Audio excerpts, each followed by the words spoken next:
with all the players being new to you and the system being new to them, I know that you've resisted the urge so far to identify who might be your top scorers or top rebounders, that kind of thing. But have you seen anyone sort of step forward into a leadership role in terms of their work ethic, their understanding of your systems that you're starting to teach? Well, they've all worked hard. I hate to single guys out, but the commitment the kids have made to trying to play hard and do what we've asked has been incredible. But Sean Williams has really stepped up, I think, as a leader. Cotton's been hurt. He's coming off a knee injury, so he's the only one who's really behind. But he wants to do the right thing. Nick Russell, is a transfer from K-State.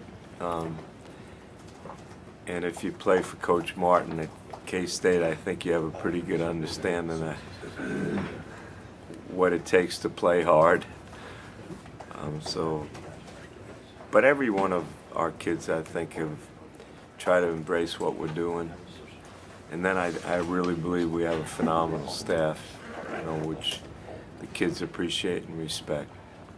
You mentioned your staff, and a lot's been made about your assistants and their recruiting ability and their teaching ability. How much do you benefit by having a couple of former NBA guys in support roles with George Lynch and Eric Snow? Oh, my staff's the best. When you mentioned about the recruiting and the other aspects of it that, I've been away a long time. So Tim and Terrence Howard and Uric and Jerry Hobby, people like that have been really helpful. But, all the kids want to go in the NBA. Every kid thinks they're one and done. And when you have two success stories like George and Eric, that I think they played 26 years together, in the league, and they were the ultimate team guys and professionals. So when your kids are involved around people like that, role models and mentors, it means everything. And plus, they're going to be great coaches. So the knowledge that they share with me is unbelievably helpful. And when they sit down and talk to any one of our players, when they realize the success they've had and they accomplish what all these kids' dreams are, whatever they say, they listen. You often hear coaches talk about how a team is going to be different or better at the end of a season than at the beginning of the season, and I think that's particularly true when a coach first takes over. Is it too early to begin to estimate where the biggest improvements or developments will be made for this year's team between your first game and your last? Well, I hope we're better. I think that's our job, especially now. It's our job to make the kids we coach better, and that's never going to change. Anybody we recruit, our biggest selling point is that we're going to teach and hopefully prepare you to play at the next level, if that's what your goal is to. And I think most of the kids feel that way. But I think our staff will teach as well as or better than anybody. I'm completely confident in that. People might get mad at me for saying that, but all the teams I've been associated with in general have gotten better as the season's gone on.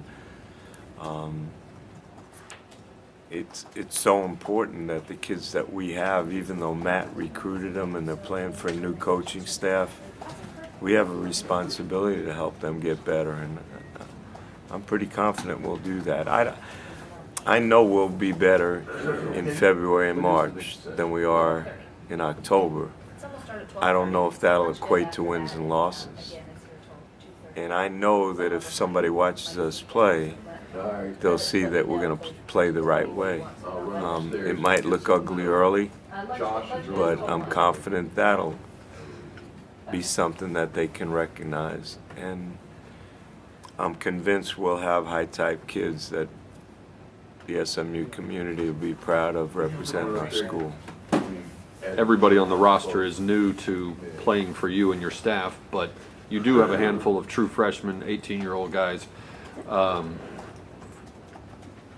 Do you envision them playing significant minutes? Are they going to be forced to be playing significant minutes, or are you the type of coach who would prefer to ease them in gently? Are you in a position where you can even ease them in? Well, I mean, when I was at UCLA my first year, we went to the final game with 4 freshmen playing in the significant roles. When we won a national championship in Kansas, young kids played a significant role, but we're going to have to use our whole roster. Matt brought in 3 freshmen early. Most of our roster is made up of young players that have played limited time. Nick Russell, like I mentioned, is a transfer. We recruited 1 freshman, Jordan Dickerson. He came late. So we're probably as young a team as there is in the country. Maybe Kentucky, because they have all one-and-done guys. They all graduate, play 1 year and go in the NBA, so he has to keep reloading. But I probably think we'll be as young as any team playing this game. If they're good, that's a good thing. If they can't play, it's not. But I like the challenge of coaching them and us trying to make them better. Kids play so many games now in high school and AAU that, in a lot of cases, they're a lot further advanced than what I remember a true freshman would be. Hopefully that's the case with us.